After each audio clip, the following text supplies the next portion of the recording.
What's up, everybody? Welcome to the Roundtable Sports Podcast, Week 9 look at Nick Foles. Now, it was a tough day for the Chicago Bears. Clearly, getting down 24-3 was not the game plan.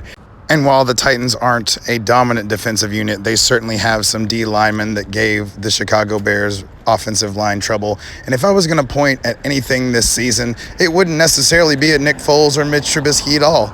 It would be this offensive line. You know, it wasn't really good to begin with, and then you throw in these injuries. We've got people starting that have never started at center before, and when Jeffrey Simmons is the best player on the Titans, he was getting pushed and getting in Nick Foles' face. What we're looking at here are the times where Nick Foles was able to avoid the rush, or he was able to get a clean pocket, and certainly when he's getting those things, he's delivering the ball on time.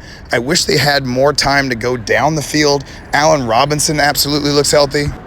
It's just a question of, does Allen Robinson have time to work himself downfield? And when you can't count on that, it makes it tough to run the offense that way. And when you're trying to establish the run and you can't, and then you can't throw it over the top because of that, it just makes for a tough day on offense.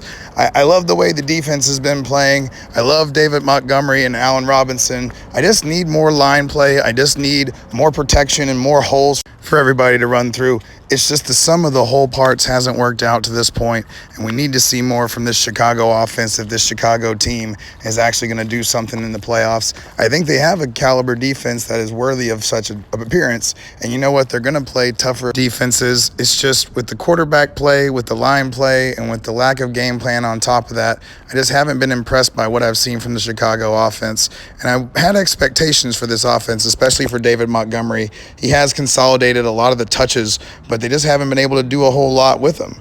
I mean, really, a lot of the offense came today once the Titans backed off, once they got the lead. You know, it turned into a situation where they could kind of move the ball. But when the Titans were getting after them, there really wasn't much offense here, and I really want more than that. Download the podcast on any device to hear the rest of my thoughts.